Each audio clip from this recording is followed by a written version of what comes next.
Fun with planet movements. This is something that you may already know, but you've probably never seen it visually that clear. And this is the rotation rate and the size of the planet. We are comparing them. We start from the smallest of the asteroids and we go to the biggest member of the solar system. That is the local star called Sun. So we are tiny. Earth here was a sphere. But we accommodate also the people who believe in flat Earth. So we have a flat Earth version of that. So as you can see, everything is round except the Earth, which is flat, according to what you may like to believe. Some people may like to wind me up. So I wonder how they can do it now, because that Earth is flat.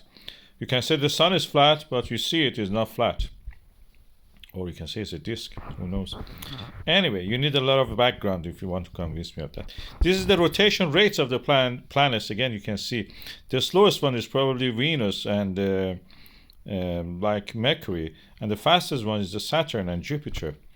And Earth and Mars are almost the same, and Uranus and Neptune are almost the same. The rate of the rotation of the Pluto, which is not a planet, is a dwarf planet, is a little bit slower than the Earth, but is in the same. Ceres, which is also a dwarf planet, or asteroid as we used to call them, is also rotating very fast, almost as fast as Jupiter. Now the rate of the movements in the orbit, you can see the moon is the fastest actually. We can call it a planet. Mercury is on the top, then Venus, and the slowest one is Neptune, which is you can see that it takes around 189 AU. That's the distance of the Earth to the Moon as a unit. It takes around 90 years or something like that.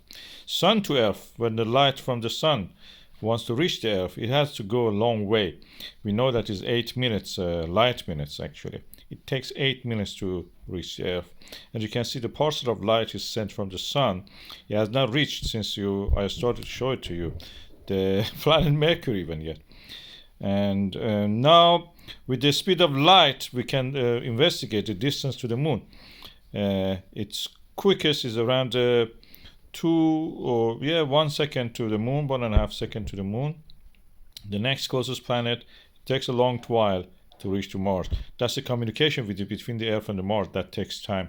I've split it again so you can see it. Any communication we send to the Mars rovers or Martian spacecrafts that we have there around in the orbit takes that long. If it goes any further, that will be even longer, to Jupiter and Saturn and other places. And this is quite I hope that you enjoyed these presentations. I like especially that flat Earth. Maybe it is flat, huh? Is it?